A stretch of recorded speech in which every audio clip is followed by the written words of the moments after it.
Welcome everyone. Today I tackle a video that Nathan Thompson published on his channel on May 11th. It literally is 2 videos in one. So instead of doing commentary on both videos, I will be doing a separate video on one of the videos presented within it. The video is from Negroland Maps. He uses a totally irrelevant video with one from Dr. Rashid Buttar regarding the T.R.A.C.E Act.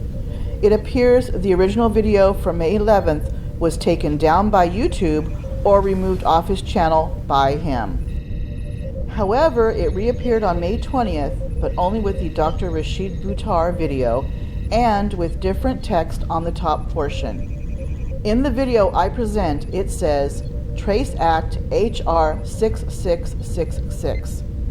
FEMA police officers forcibly remove people from their homes.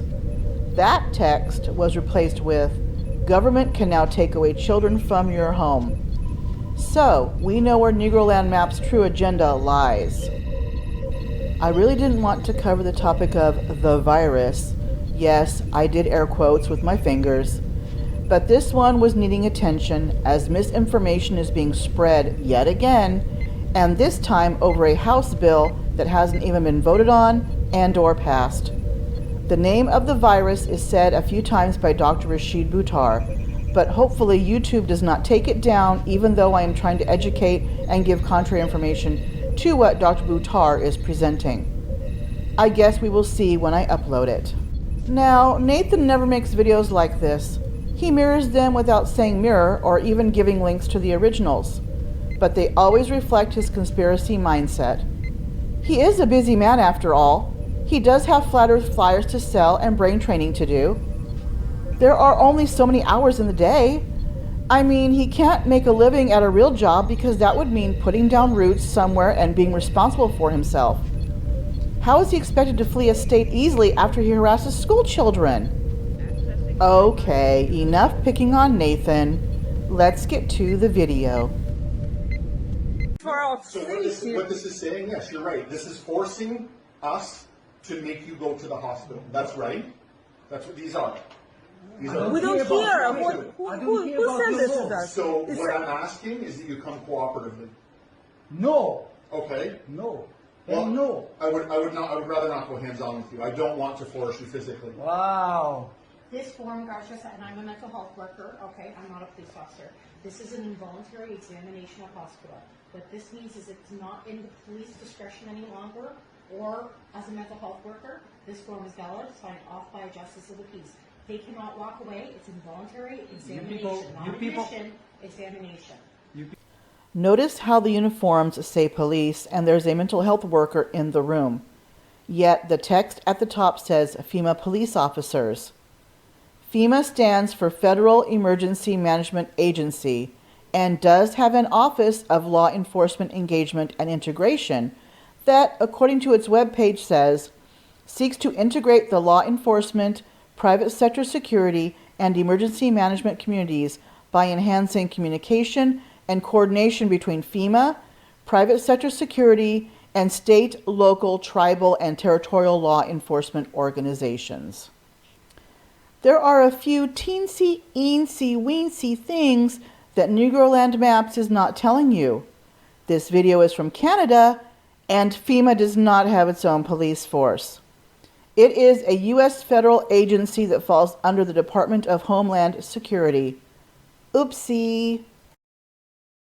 Thanks next time.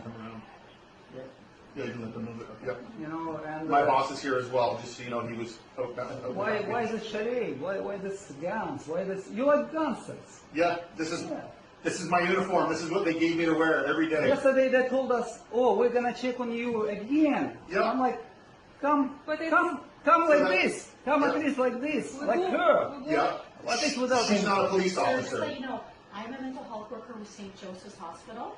We are part of a specialized unit, the Rapid Response Unit of Hamilton But I Police don't care. Services and St. Joseph's Hospital. But That's why I'm dressed. come on, this normal clothes. You know, why is this? It's part of My the- boss tells me this is what I have to wear, so this is what I wear. This is what they've given us, right? That's why it's called a uniform, so we all have the same one on, so we can be identified. Why did you come at 8 o'clock? It's our time to go to sleep, actually. My apologies. My apologies for coming at a time that's not convenient for you. The one thing to notice here is that this was cut in the middle of a sentence. But I will go into that when I do a video on Watch Hamilton Police Arrest Alleged Anti-Government Couple in Their Home Under Mental Health Act. You guys got to let everybody know this message that I'm about to give you, because this is something that I just found out. It's beyond belief. This is regarding a House resolution that was initiated on May 1st of this year, like 4, 5, 6 days. Well, I don't even know what day it is right now, but it was May 1st, introduced into the U.S. Congress. It's a House Resolution 6666. That is not an exaggeration. I have no idea how this works, but this is what the actual House resolution number is, 6666. Ooh, 6666, spooky. It's like Congress picked that number for some nefarious reason. It couldn't be because it was the next number used in succession when bills are numbered, could it?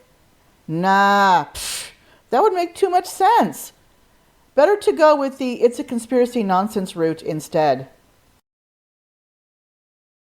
And I'm going to read you what that House resolution is. Please make sure that you pass this on to every single person that you know. I don't care whether you're in the United States or not, you got to get this information out. House Rule 66 or House Resolution 6666 is for COVID-19 testing, reaching, and contacting everyone act. The acronym is T.R.A.C.E Act. Again, T.R.A.C.E Act stands for Testing, Reaching, and Contacting Everyone.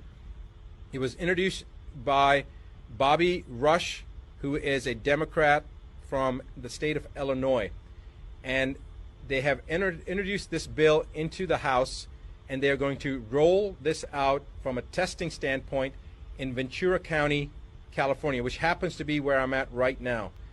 And I couldn't believe that I heard this, but basically this act is to allow individuals to come into your house, and if you've got a cough or somebody in your family has a cough, or you have a fever or anything that they determine that shows that you have COVID-19, regardless of if you've been tested or not. They will also test people, but remember that testing already has been shown to be there to be a high rate of false positives.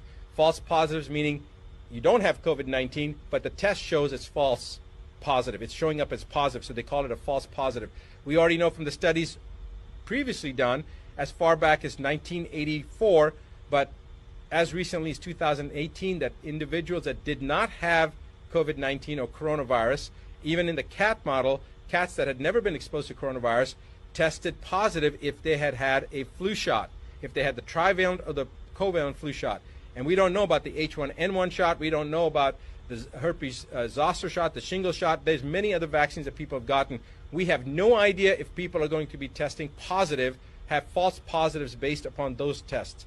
So the point is that the chance of them testing someone and them being positive is pretty doggone high, even if the person doesn't have COVID-19. First, HR stands for House of Representatives, not House Resolution nor House Rule. Second, the T.R.A.C.E Act was just introduced. It has yet to be voted on by Congress and the Senate, so no one can roll it out anywhere. You are going off of what Dr. Robert Levin said, which was later clarified by Ventura County officials. According to a Fox News article dated May 7th, quote, Ventura County officials were forced Wednesday to apologize and clarify that those who could not isolate or quarantine themselves would never be forcibly removed from their homes as part of an effort to further contain the spread of the coronavirus. Video circulated on social media showed Dr. Robert Levin, the director of Ventura County Public Health, speaking before the board of directors Tuesday about a plan to hire up to 50 new contact tracing investigators to find people who have COVID-19 and immediately isolate them, find every one of their contacts, make sure they stay quarantined, and check in on them every day. Levin admitted his poor messaging during another press conference Wednesday, stressing those who test positive or who are identified by officials as having come in contact with an infected person would not be forcibly removed from their homes, unquote. That press conference was held on May 6th, the day after he spoke to the Board of Supervisors, and Dr. Levin did say he misspoke or the information was misinterpreted.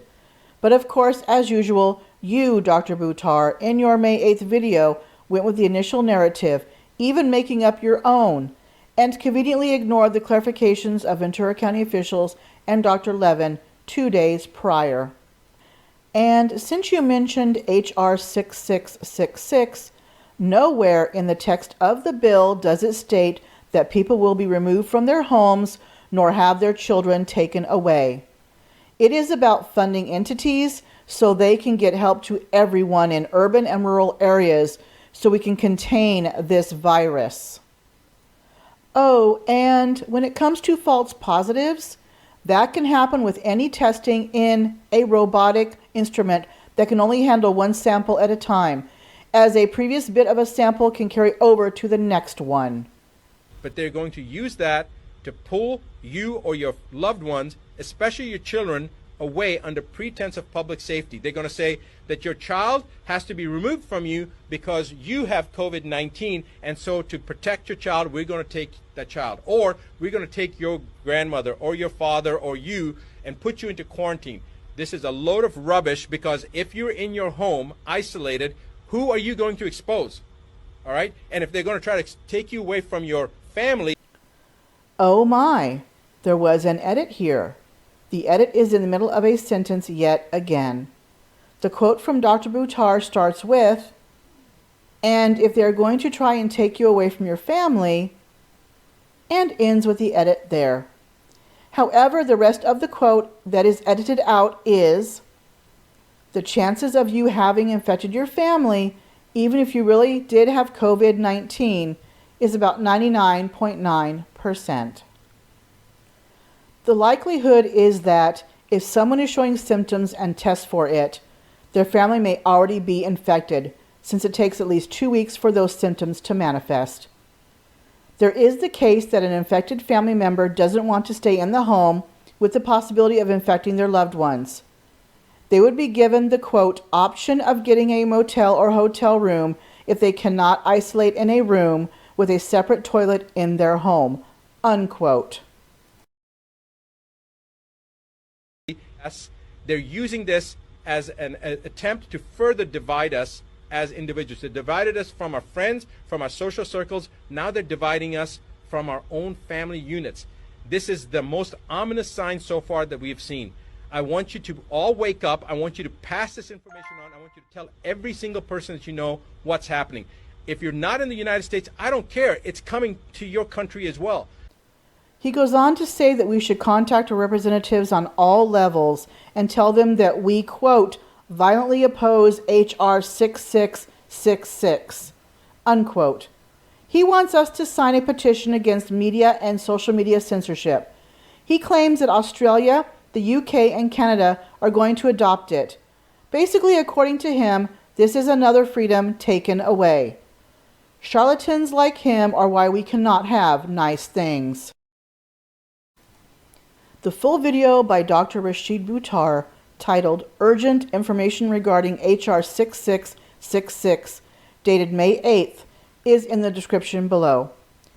The North Carolina Medical Board restricted his practice in 2008 so that he could no longer treat children or cancer patients. He is an anti-vaxxer and was accused in 2007 of unprofessional conduct for departing from prevailing medical practice by treating patients with experimental, ineffective therapies and charging exorbitant fees by several people. Thank you to all my amazing patrons. Fantarang, Darth Wedgius, Roy, Fraser, C4, and AJ Ravenwolf. Negroland maps using the situation of an anti-Canadian government couple that probably moved there from an already fascist country as an example of the T.R.A.C.E Act forcing people with the virus out of their homes is very dishonest.